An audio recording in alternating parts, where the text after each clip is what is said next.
Hello everyone, in this video I will do one important discussion for rectification and restriction of filing GSTR 1 statement and GSTR 3B return, okay, as per Finance Act 2022 amended. And this discussion is very important for November 2023 examination, okay. आप मेरे ये discussion को पूरे and तक सुनिए, ठीक है, कि किसी भी तरीके का कोई भी कन्फ्यूजन नहीं रहेगा, ठीक है, ये मैं आपको अश्योर करती हूँ। आप पूरा ये लास्ट तक ये वीडियो को देखिए। तो इस डिस्कशन को मैंने जो है दो पार्ट में इसको डिवाइड कर दिया। Part A, in part A I will discuss in respect of GSTR 1 statement, okay, about rectification in GSTR 1 and about restriction in GSTR 1 or IFF, and in part B we will discuss for return, ठीक है। GSTR 3B में rectification और restriction के बारे में part B में discuss करेंगे, ठीक है। तो पार्ट ए वाले रेस्ट्रिक्शन GSTR 1, अब यहाँ पे मैंने दो कॉलम बना दिया, एक रेक्टिफिकेशन के रिस्पेक्ट में, एक रेस्ट्रिक्शन के रिस्पेक्ट में, okay. First we will discuss about rectification, okay, rectification of any error और ओमिशन इन GSTR 1। अच्छा, तो इसमें क्या है कि नॉर्मली जो रेक्टिफिकेशन जो है हम लोग क्या कर सकते हैं, नॉर्मली रेक्टिफिकेशन कर सकते हैं जब एरर या कोई भी गलती का जब मालूम पड़ता है स्टेटमेंट में, ठीक है, जब डिटेल फर्निश करते हैं तब जब गलती पता चलता है तब उसको रेक्टिफाई कर सकते हैं, ठीक है। जब गलती पता चला तो उसको रेक्टिफाई कर लिए, लेकिन जब तब हम लोग उसको रेक्टिफाई नहीं किए, अब उसको बाद में रेक्टिफाई करना चाहते हैं तो उसका टाइम लिमिट क्या होगा, ठीक है। यहाँ पे अमेंडमेंट है, ठीक है, यहाँ पूरा मैं फिनेंस एक्ट 2020 जो भी अमेंडमेंट है मैं पूरा उस तक पूरा सारा डिस्कस कर रही हूँ, ठीक है। तो अगर तब तक रेक्टिफाई नहीं किया, मतलब जब मिस्टेक डिस्कवर किया तब रेक्टिफाई नहीं किया, तब तक लास्ट डेट क्या है, तब कब तक ठीक कर सकते हैं।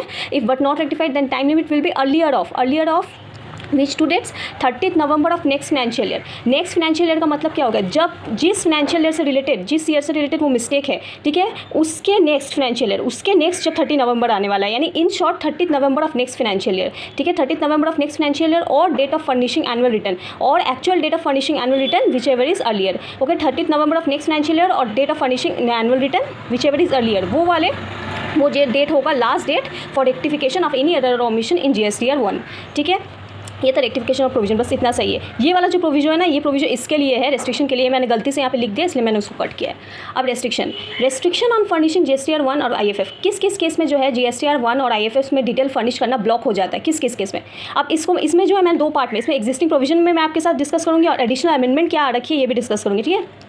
ये ज़रूरी है इस तरह से डिस्कस करना ताकि आपको और क्लैरिटी आए। एग्जिस्टिंग प्रोविजन क्या था कि जो मंथली स्कीम में रजिस्टर्ड पर्सन है वो अगर पिछले महीने का GSTR 3B रिटर्न फाइल नहीं किए, पिछले महीने का अगर 3B रिटर्न फाइल नहीं किए हैं तो वो करंट टैक्स पीरियड का GSTR 1 फाइल ये फर्निश नहीं कर सकता, ठीक है। GSTR 1 statement current tax period का फर्निश नहीं कर सकता। और QRMP स्कीम का सिमिलरली वो अगर मान लो प्रीसीडिंग क्वार्टर का जो है, प्रीसीडिंग टैक्स पीरियड मतलब क्या होगा, प्रीसीडिंग क्वार्टर का GSTR 3B रिटर्न फाइल नहीं किया है तो वो करंट पीरियड का GSTR 1 में या तो IFF में, ठीक है, वो क्या करेगा, वो स्टेटमेंट वो डिटेल फर्निश नहीं कर सकता। किसका डिटेल फर्निश करना होता है इसमें, जिसमें आउटर सप्लाई का डिटेल वो फर्निश नहीं कर सकता, ओके।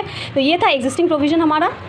अब इसमें एडिशनल अमेंडमेंट क्या है कि if not furnish GSTR 1 of preceding tax period then also shall not be allowed in current tax period. इसका मतलब अगर पिछले पीरियड का, ये मैं दोनों के रेस्पेक्ट में बात करूँ, चाहे मंथली हो या क्वार्टरली, प्रीसीडिंग पीरियड लिखा हुआ है तो पिछले पीरियड का अगर GSTR 1 भी अगर स्टेटमेंट फाइल नहीं कर रखा है, फर्निश नहीं किया है, GSTR 1 स्टेटमेंट पिछले पीरियड का नहीं फर्निश किया तो करंट पीरियड में भी जो है वो नहीं कर सकता, GSTR 1 या IFF वो फर्निश नहीं कर सकता। तो इसमें क्या हो गया, टोटल क्या हम लोग का प्रोविजन है कि अगर पिछले पीरियड का रिटर्न फाइल नहीं किए हैं, चाहे वो मंथली हो या क्वार्टरली, तो इस पीरियड का करंट पीरियड में GSTR 1 या IFF फर्निश नहीं कर सकते। और पिछले पीरियड का अगर स्टेटमेंट भी फाइल नहीं किए हैं तो इस पीरियड में भी स्टेटमेंट फाइल नहीं कर सकते, ठीक है। अब इससे रिलेटेड क्या प्रोविजन है कि किससे रिलेटेड ये अमेंडमेंट जो आया, इससे रिलेटेड प्रोविजन क्या दे रखा है कि government on recommendation of council में सब्जेक्ट टू सच कंडीशंस और रेस्ट्रिक्शंस में allow registered person to furnish GSTR 1 और IFF detail even if condition not satisfied, ठीक है। गवर्नमेंट क्या कर सकता है, रिकमेंडेशन ऑफ काउंसिल कुछ कंडीशन या रिस्ट्रिक्शन को ध्यान में रखते हुए कुछ रजिस्टर्ड पर्सन को अलाउ कर सकता है कि GSTR 1 और IFF फर्निश करे, इवन इफ वो कंडीशन सेटिस्फाई ना हो तो भी वो अलाउ कर सकता है। अब ये क्या इससे रिलेटेड जो डिटेल क्लैरिफिकेशन किसको अलाउ कर सकता है, नहीं अलाउ कर सकता है, क्या क्या कंडीशन, ये अभी तक इसका कोई भी क्लैरिफिकेशन नहीं है, तो इस प्रोविजन का जो है कोई रिलेवेंस नहीं है, ठीक है। ये बस ऐसे मतलब अमेंडमेंट में था तो मैंने भी इसको कवर कर लिया ये पार्ट, ठीक है। तो ये जो था ये इंपॉर्टेंट डिस्कशन था। अब नेक्स्ट पार्ट में हम लोग डिस्कस करेंगे पार्ट बी।